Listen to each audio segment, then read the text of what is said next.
preparing to stream. And it says webinar is now streaming live on YouTube. Well, if this is my live, goodness. wow, technology really is something Hi, else, Mom. isn't it? Who's Hi, all Julie. out there? Hi, Karen. Yeah. Okay, we may make this go live yet. Don't forget. So 100% my mom's not watching. I just want to thank my kids for.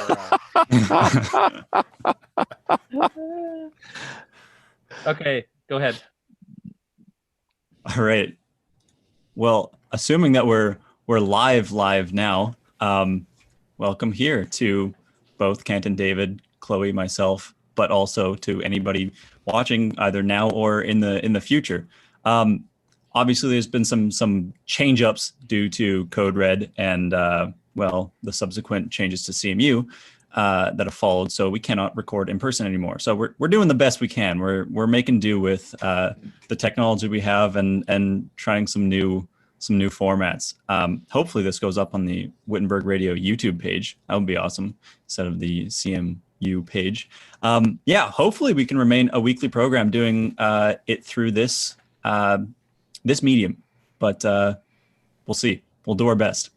And because Welcome. David's here, I need to say the medium is the message. Oh yeah, that's a classic. Yeah, Kenton, if you've ever even peeked your head into any of David's classes, it's probably mentioned at least once a class. Yeah. I had Jaden Cron play. Jaden Cron played Lobe bingo the other day in class, and so we all have our things that we rely on. And the funny thing is, the students all know them. Yeah, that's right. We're trash talking McLuhan already. Like we're only like 2 minutes in, and McLuhan's already getting a bad rap. I'm just trying to represent him, for the brilliance that he is. But it is brilliant stuff. But yeah, so basically over the course of this unprecedented semester, as I've kind of mentioned before, CMU has seen a number of different classrooms, specifically classrooms. So I think we decided to bring in two professors that have been pioneers in their respective rooms. So we've got Kenton Lobe, who has always wanted to teach outside and got his dream come true to teach in the courtyard of CMU. I was lucky enough to be in one of his classes that was doing this. And then I believe that David has been a Zoom pioneer for CMU, helping out some people, pushing the platform maybe a little bit to make it a little bit more helpful. Yeah, first of all, it's been a wild year. Did either of you ever think that you'd be teaching a class entirely online? go ahead, Kenton. Yeah, I don't know. I certainly wouldn't have imagined, in February last year. There was a moment in March on that Thursday when we found out that, I think on the ride home, I was like, oh, we're doing this. Prior to that, I could never have imagined vocationally saying, what I'd love to do is really pioneer kind of outdoor hybrid teaching during a global pandemic. For sure not. No, it's totally new. David, I don't know about you. I've been thinking about teaching a course online for years, thinking that would be a way of extending CMU, but that was more in the abstract. So, but I actually had a occasion now and then to go, okay, so if I was completely online, what would I be doing? So not that I was clamoring for it, but I got to say it didn't feel like a new idea. Although this feels like, okay, I have not been in this kind of space before. So it is new, but the idea wasn't new for me. So vocationally, Kent and I kind of had an inkling of someday I should really try to deliver my stuff online and see what that would be like. Well, it seems to me, I mean, you look so good in headphones, David, that I feel like one of the things that we know for sure is that your history in radio also gives you a sense of, of this kind of thing that we're doing, the host and how much of that. Well, I shouldn't ask questions, Dan, sorry, but how did that help? If I take my headphones off, like you can't even see my head against this wall. So I use the headphones as a way of just differentiating my body from the backdrop, right? So I was gonna say at this point they're like an extension of you. Like I don't know a David without headphones anymore. I gotta say that my years in radio, when I was actually teaching with my speakers on, and then I put the headphones on, I'm like, no, wait a minute, this is like so comfortable. It just puts me in a I have to be careful because I start treating students differently when I have my headphones on, because I go into kind of my talk radio mode, and I realize that I just kind of end up there and I say things I shouldn't. Like, because Like what? Well, Yeah, I you're think on your radio. You're class- kind of I on think radio your now. class method, David. What have you said wrong? Well, no, I kind of call people out, or I start joking. Like I kind of like interact with them in a way that, like, hey, like, tell me about this, or I see that in your room or whatever. And I'm like, oh, wait a minute, that really isn't a kind of a classroomish kind of thing to do, but it puts me into this, and I have to be careful that that the students aren't just my guests on my show, right? Like, because I just love the interaction. So anyway, it's a weird space, but it's fun. Does the camera change anything for you? For me, Being on camera, does that seeing yourself in the top left? I gotta throw that line, which I think you actually spun out a while back on Wittenberg Radio. I have a face for radio, not for television, right? So, so yes, the camera is a little bit daunting. I actually prefer the completely anonymous audience in terms of my comfort zone, right? Like the audio, I love because it focuses me on the voice. The visual is just a whole nother layer to figure out. Anyway, Kenton, how do you like online? I don't know. When Dan asked me to do this thing, I was like, jeepers, I don't know. Like, if I'm serious, we're in this, we hear it every day on the news. Like, it's not time to reflect back yet. We're still in the middle of it.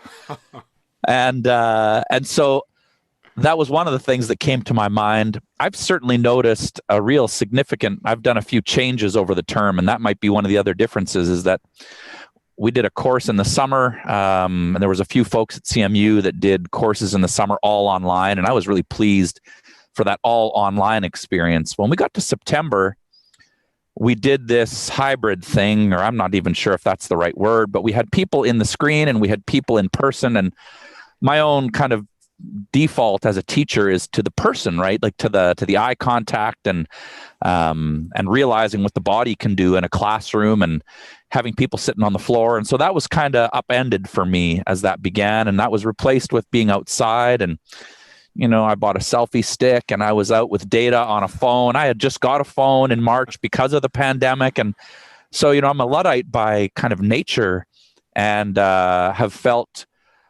the intoxicating addiction of technology on the upside, this kind of like, whoa, the things that I can possibly do on here. But I've also had a real sense of loss of when I try and understand what the folks online are experiencing. As I'm sitting outside in the courtyard or in the Assiniboine forest, and students are building a fire, or they're walking off into the forest to discuss Barry Lopez, Arctic Dreams, or what have you. The folks online are still kind of sitting there looking at me, and I'm like, how's it going in there? Like, and we're having these strange conversations. So I was really pleased. I actually made a move to all online the day that we made the move to Code Red, and I kind of did that about 6 hours before I knew, and I wasn't sure. But that move to all online was really familiar and comfortable, and I'm surprised and afraid to say it out loud on live YouTube, whatever we're doing here, that that this online thing feels familiar. It feels more familiar than what we were doing with the hybrid. So that's a strange thing. I would never have imagined that rather than having half in person with masks and half online, I would have said, after a little bit, I think I'd like to just do all online. I would have imagined that in March. So that's all very new, and it's kind of you're getting it raw, and as it kind of percolates through here. Well, that's not something I could ever imagine Kenton saying before this either. So I just want him to hold up the selfie stick one more time. Just kind of this like kind of this capitalist welcome to capitalism Kenton kind of moment, It was great. It worked really well. I have an iPad. I have a phone. I have a big 21-inch screen and a laptop in front of me. And I feel like I'm at mission control. And so this, I don't know. I enjoy it so much that I'm a little bit, kind of that Mennonite guilt thing is like, is this a good thing? Should I be thinking about this or no? But aside from having sold your soul, Kenton, you're just fine. Well, that's the thing. Is this? thank you, brother Dave. I was lost a long time ago, so like,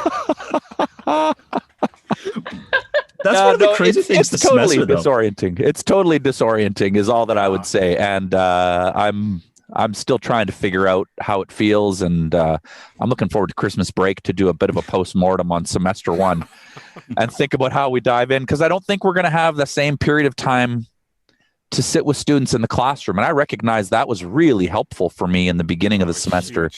Huge. So it's going to be another new thing for not just for teachers, but for students as well.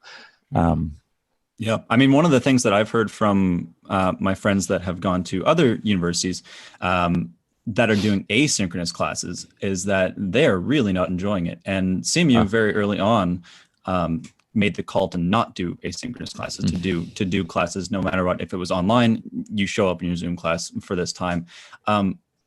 Were either of you involved in the decision making behind that?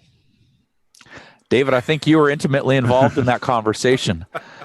Well, there was this online learning SWAT team of faculty and about 9 of us that spent all of May and June in these raucous meetings trying to figure out what in the world this was going to look like. Now, we weren't the ones deciding about synchronous. I think John Dewick early on had for all kinds of reasons had some commitments that way. Although there was a lot of sentiment to say, what CMU does well is be together, and so that idea of how do we continue to create that intimacy, and synchronous compared to asynchronous was just one. It's not the same, but at least it tries to get at that intimacy piece. So I don't know if that was even, in my sense, was it really wasn't in question all that much, because there was just such a profound commitment to people wanting to be together. So everything was just funneled towards, look, we've got the space, we could probably distance, like what can we do to try to be present? So then it was more a matter of how, not if. Mm-hmm. So David, as you were on that team, that SWAT team, as you have described it, was a portion of that, did you personally get to teach other profs how to teach a class over Zoom? How did that Can I answer this? go? Can I answer this question, Yes, please? go, Kenton. So the SWAT I want to know team what was- Kenton's going to say next. I want to know what he's going to say. it's live. When the SWAT team was out on call, they were doing their work, and those of us that weren't were watching and praying and thanking and saying, "Oh, I'm glad that someone's thinking about this intently." And but when they came to the point of whether or not there was going to be how we were going to learn, right? This was a question of teachers teaching teachers, which is in itself a great thing. I love that. And it wasn't David's, though David has been an anchor in kind of faculty-based learning since April, and should be recognized for that, whether it's, SWAT team responses across the hall to my classroom or to general kind of platform questions of Doodle, Moodle, whatever we're doing. I think there has been a recognition that the shift is going to require learning for all of us. And so when, I remember Paul Dirksen and Christine Campen-Robinson getting up, and, they were teaching us in an online workshop about online teaching. And I'm like, okay, this is interesting. I'll stop eating carrots to come and watch this.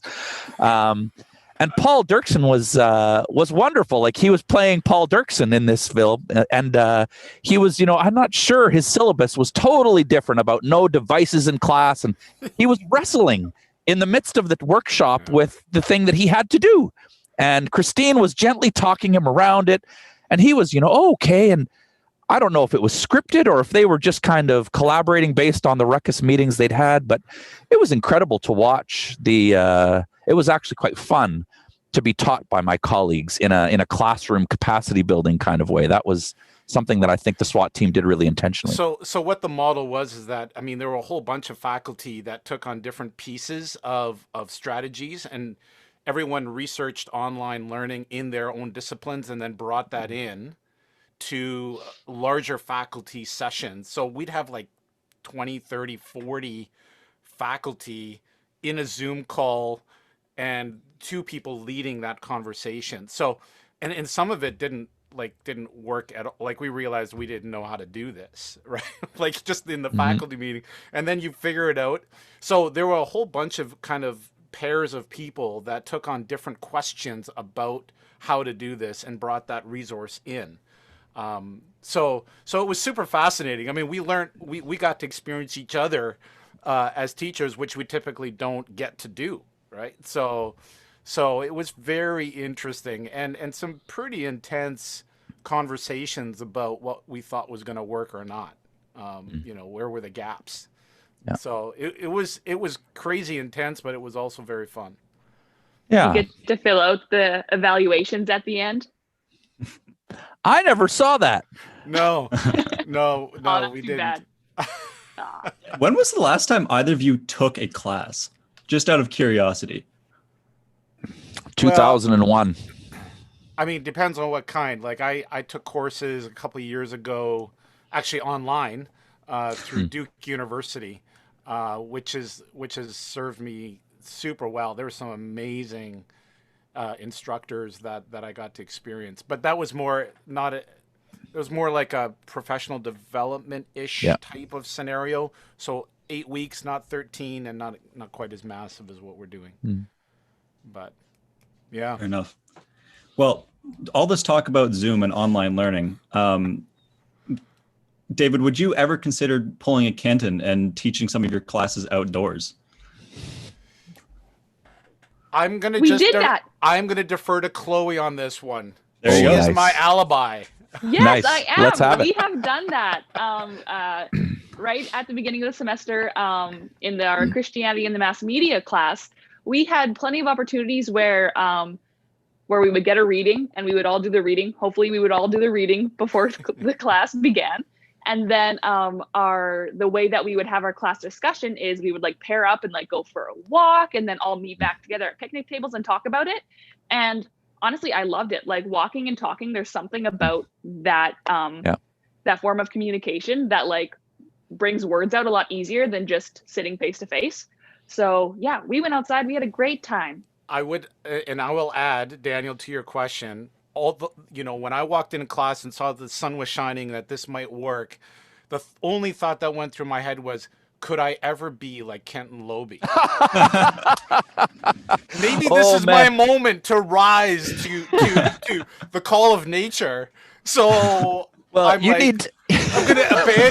gonna abandon my slides, which felt like, how could this be? And we went outside, and it was super delightful. I mean, we started talking about Thoreau. Yeah, those are some of the best conversations. They really were. So that's the way to get to Kenton's heart. I'm a total believer now. I'm a total believer. Like the outdoor classroom, I literally have thought, if I can do that again, there was something about the quality of not being at desks and all that is just amazing. Yeah. So, well, it's definitely one of the things that's lost when you're sitting staring at a screen, and I can imagine as a professor staring at a bunch of blank faces or blank names that aren't saying anything back to you when you answer a question. I'm always in a situation where like, this is weird. I don't know what to do here, and I can't imagine how weird that would be for professors.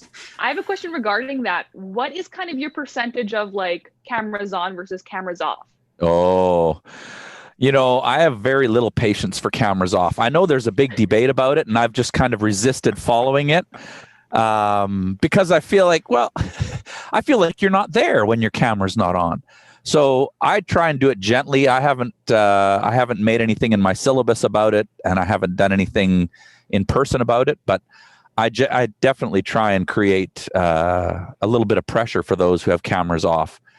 Only because it does feel like you're teaching into a void then. And maybe that's the radio thing, and maybe that would work. But again, when you have two things, I can still read, Chloe's eyes going up and to the right there and going, is she interested in what I'm saying, or is she thinking about her next question?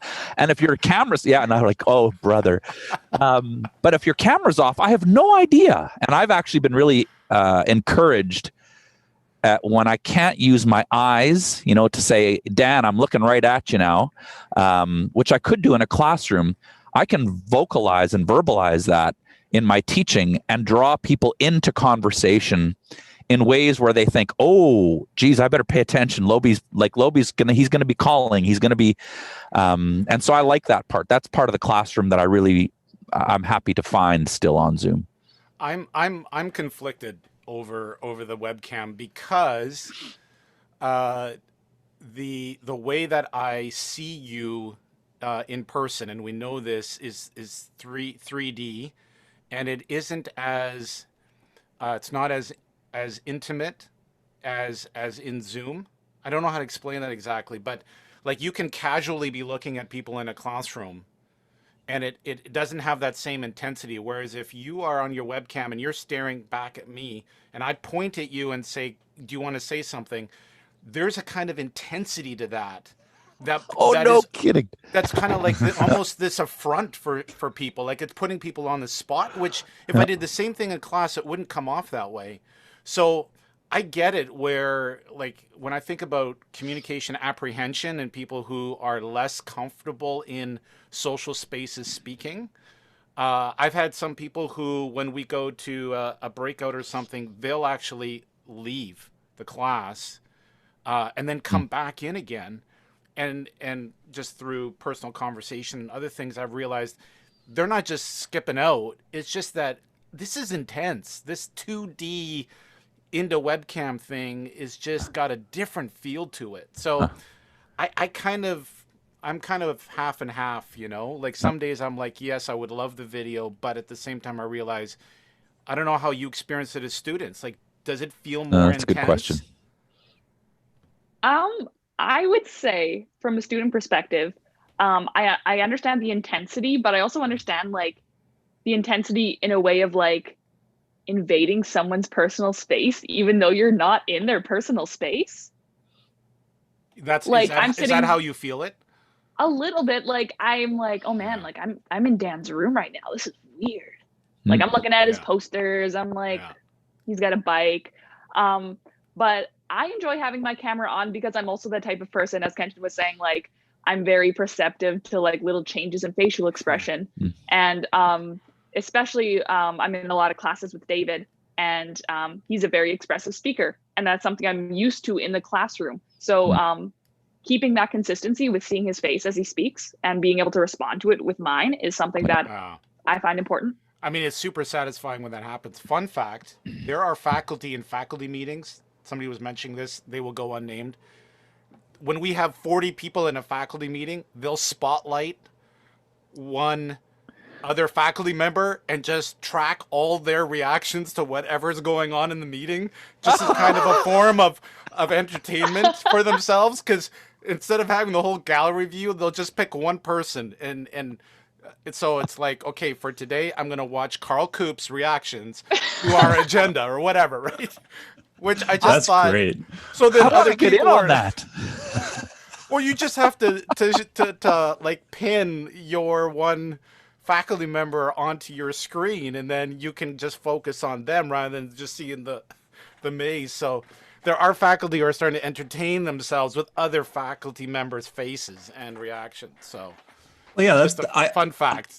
I also kind of keep my cameras on, or my camera on for classes for that exact reason. I do a lot of reaction while people are speaking. So when Kenton or when somebody is talking over Zoom, I'll be sitting there like I'll be nodding to what they're talking about. And if my camera's off, every now and then I'll just kind of look up and, oh yeah, this doesn't matter. I'm not actually I'm not necessarily doing it for the speaker's benefit, but it's just a natural reaction, and it's helpful to see it.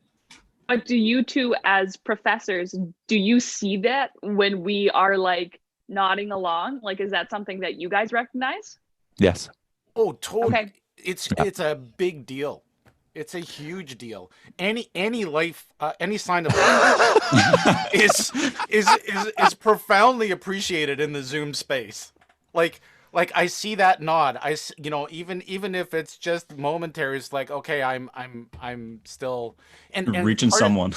And part of why it's so strange is because, as you know, we rarely can have a lot of microphones on, so it's very different from the in-person space, and it's very different from my radio experience where there was always multiple voices that could be heard. And so the space was full, whereas if I am the only one with my mic on, it's silent.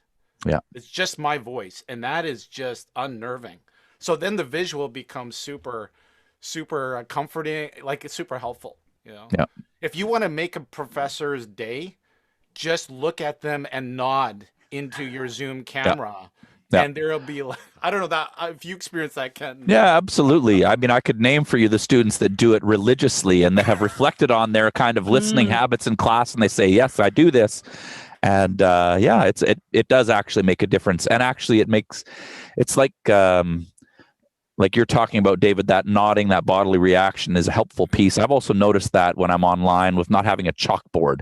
So I'm missing those bodily cues for thinking and teaching. That so much of my thinking happened on my way to the board. As the chalk was going over the board, I'm thinking what comes next. And without those tools, it's like without having the camera on, I do feel a little bit, I can feel lost sometimes in there. Chloe and Daniel will recognize this. Yep. One of my things. I'm always He has to hold a pen. Yeah. This is Yeah. Yeah. You held it up earlier, and I was like, oh, there it is. I'm not surprised. Yeah. Oh yeah. Yeah. I didn't think about how much profs would miss the chalkboards. Like the chalkboards are a CMU staple. Kenton, are you okay? No, you know, the iPad. So I'll confess to all of you, like $900 for Apple technology, that the only purpose that I needed it for was to be able to write on the screen, right? So that when I'm talking, I can mind map out, which is the only way I can think. And if I can't draw that out, you could both, you know, represent kind of the confusion that comes at the best of times in my class. And so if I don't have that board in my hand, then I can easily myself get lost.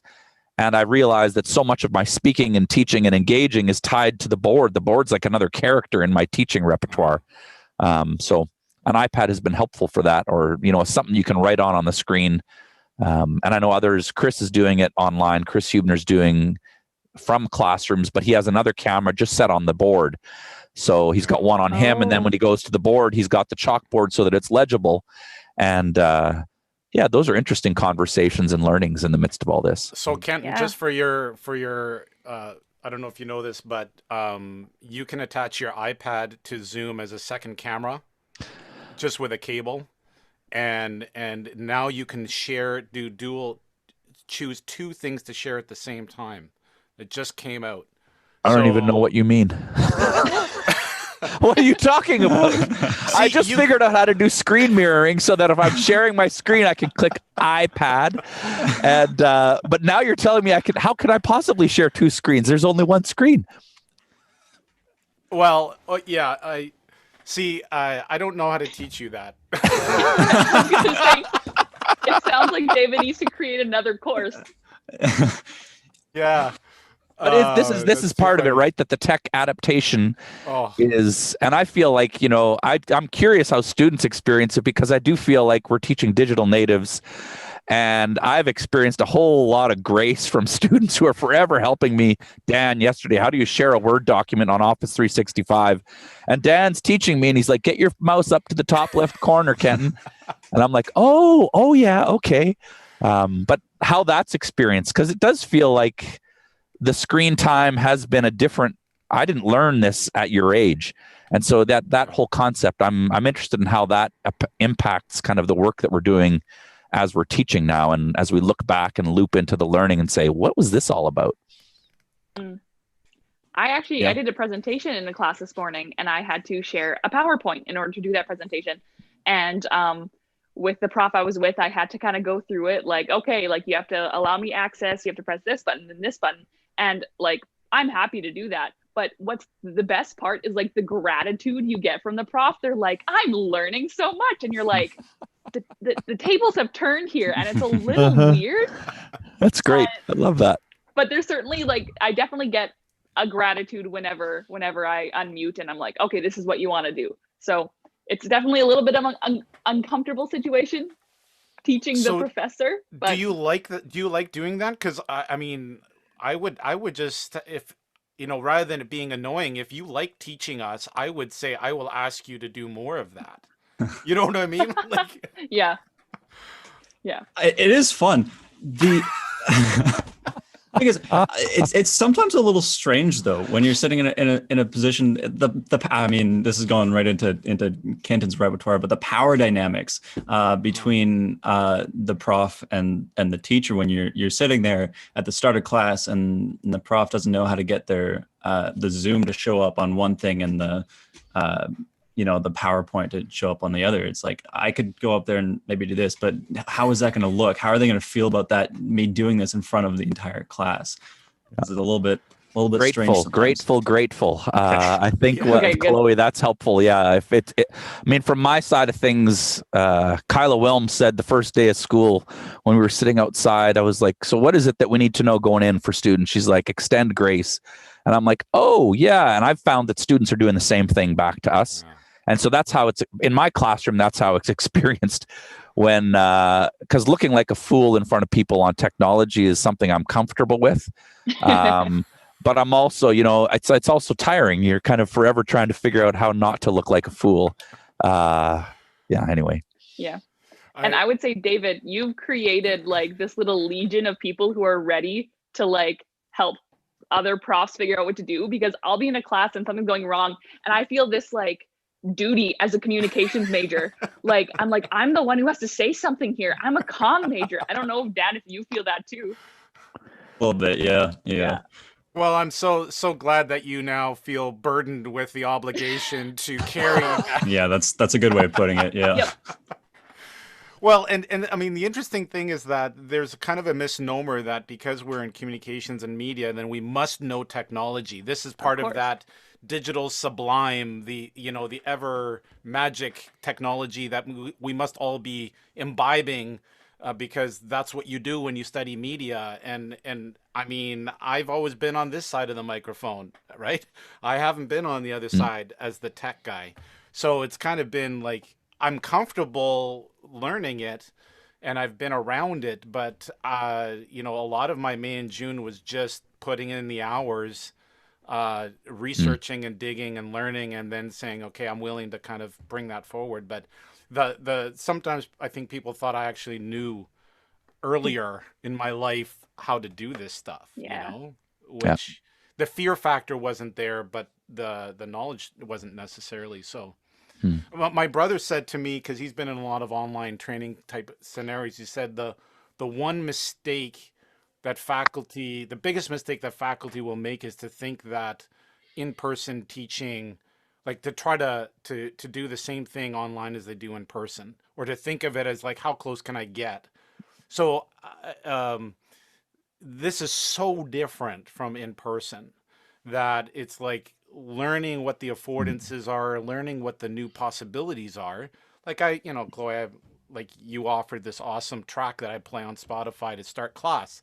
Yeah. Well, it's kind of a vibe thing, and it starts to create a different kind of space. And I mean, it doesn't take much for me to play a couple minutes of music, but it makes a big difference how it feels going in. Well, you'd never do that in person. You don't need to.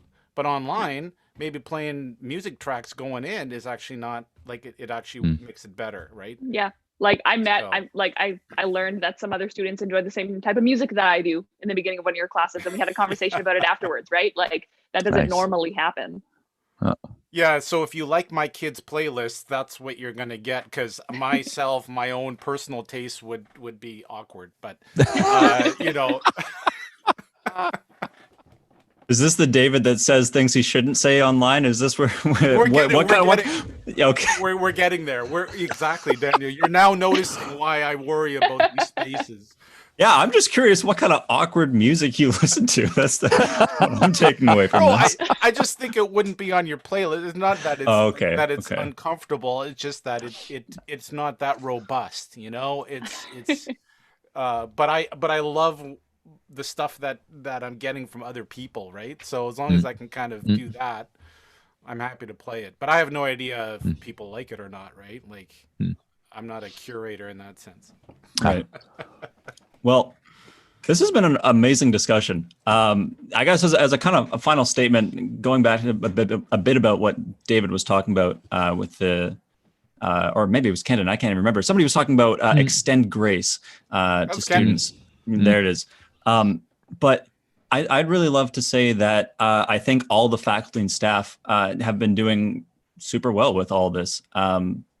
Just in my own experience and the experiences that have been shared with me of my friends that go to different universities, I think CMU's handled this both the in-person stuff and the online stuff. It's been incredible in every way. And I think you guys have a huge amount. Yeah, Charlie kept saying, thank the students for being for how you've reacted to it. But I don't think you can really say enough how much specifically you as the professors, as the instructors have really made this a doable thing. And that's been really great. Yeah.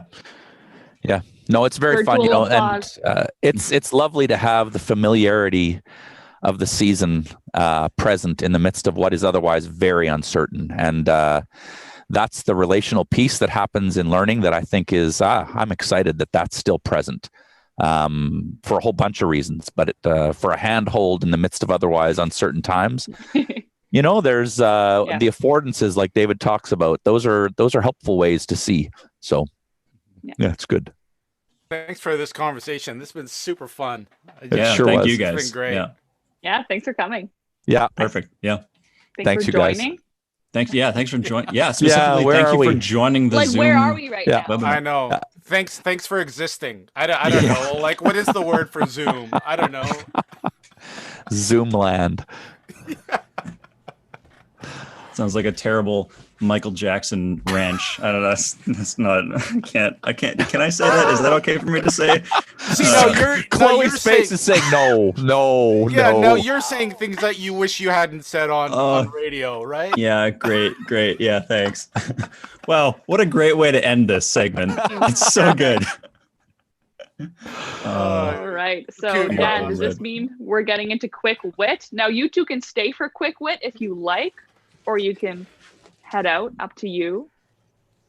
I'm going to stay and listen. I'm going to turn off my video and my audio, but I'd love to hear the quick wit. Okay, sounds good. Sounds good. Yeah. Feel free to join in, Kenton, too, if you want. But basically, the idea behind quick wit, a little segment that we came up with, was basically because we can't do the Wittenberg door at CMU anymore. Just having a little. I mean, it's not ideal in the fact that Chloe and I are bringing in little quick Wittenberg segments, but we'll spend like 5 or 10 minutes on this and each bring forward our own kind of statements. Chloe, do you want to go first? Okay, yes, I do. I'm a little bit worried that yours is going to be like really meaningful and serious. Not saying that mine isn't meaningful and serious, but I'm just going to get into it because this is something I'm very passionate about, especially right now. It is acceptable to listen to Christmas music in November. Oh, no. It is encouraged. It is good. I would say it's good for your health. Kenton loves it. Man. Okay, let me keep going. So Christmas music in November, especially in this current season of unknowns. I started listening to Christmas music much earlier than I have in just any other year. And it has provided me with so much joy. It has provided me with such like wonderful feelings of like coziness and familiarity when I'm in like this season of unknown, as we're all saying. And I would like to say to anyone watching, if you are listening to Christmas music now, if you are listening to Christmas music on November 1st, I commend you. I encourage you. Keep it up. Just start blasting those Christmas tunes, your favorite albums. Yeah, that is my quick wit. That is fair enough. I believe in it wholeheartedly. I mean, I don't know if there's a threshold that we reach in my family, but at some point Steve Bell comes on and starts singing. David says, "Now let's open up the line." Yeah, he's in his total radio mode, and I love it. Yeah, I mean, I can't argue against the feeling that Christmas music gives you, or the feeling of Christmas. I also maybe I'm just a Scrooge. Maybe I just don't like Christmas. Yeah. Here's the thing. I brought this up and I made this my quick wit, especially because the other day there's a function of Spotify that allows you to see what your friends are listening to. The other day, I was listening to Christmas music. I was feeling the happiest I've felt for a very long time. And Dan has the audacity to text me, and all it says is, stop listening to Christmas music. I'm a Scrooge. He's a Scrooge. And I would just like to say, if anyone else has gotten those types of messages sent their way, ignore them. Keep blasting that Christmas music. That is all. Yeah, okay. That's understandable. I apologize. I retract my previous statements. And I'd like to add to listen to Steve Bell's Christmas album, because that is the best and nobody can tell me anything different. I guess for my quick wit, I didn't, you mentioned that you thought I might have a super, super in-depth. It's not super, super in-depth. My statement is simply that there should be a greenhouse at CMU. Oh, for a number of reasons. Yeah, there's Kenton. Yeah, showing up. Yeah. Yes. How come, Dan? Why do you say that? For a number of reasons. Lots to do with the land-based learning proposal that we're talking a whole lot about in our participatory local development class. But also, I had a great conversation at the start of the year with my friend Matt, who goes to CMU as well, and we were talking about good wintertime activities, and we both decided that we wanted to make a Quincy and have to have an outdoor space that's still like indoors while COVID's going on, but also a fun activity. Anyways, that was what we were thinking of doing, but just having a year-round outdoor space at CMU. And exactly, could a classroom and a greenhouse. I mean, my pipe dream is there's, you know how Marpec has the upper classroom on the mezzanine that's bigger than all the other study rooms. That kind of a thing, just kind of built into like a glass paneled classroom inside a greenhouse. I'm thinking back to my first, and I believe my second year at CMU. The conservatory was still open, and that was really close to CMU. And I would go there in the winters all the time. It was like, and you would walk in there, it would smell great. You would see green plants, and you would just feel great. And I know that they're building another one. It's going to take a while, but one on CMU campus that we could have all year round. Oh. Exactly. Yeah. I mean, there's a whole host of interesting, helpful reasons based around classes, based around science classes health. Could use it. Mm-hmm. Basically, all of Kenton's classes would use it. I know that for a fact. Just you could have little like jazz in the conservatory for the music students, you know. Yes, singing inside the greenhouse. That would be incredible. Sing to the plants. Could do some science classes around that. Oh, there's endless possibilities, aren't there? That is a great quick wit, Dan. Thank you. Wonderful contribution. Yeah. Well, I think Kenton would like to say, "Preach it, brother Dan." Thank you. I appreciate it. I if you like that quick wit, you'll like a Wittenberg Radio episode coming up relatively soon. What a segue. Yeah. Anyways, I think that just about does it for today's episode of Wittenberg Radio TV. Yeah. I mean, from all of us, thank you for tuning in. Thank you for joining us on the Zoom web, whatever the heck we're in. Thank you for joining us wherever we are. Mm-hmm. Wherever we are. Yeah. Anyways, have a... Oh, David saying goodbye. Bye, David. Thanks for joining us. Merry Bye, Christmas. Kenton. Good night.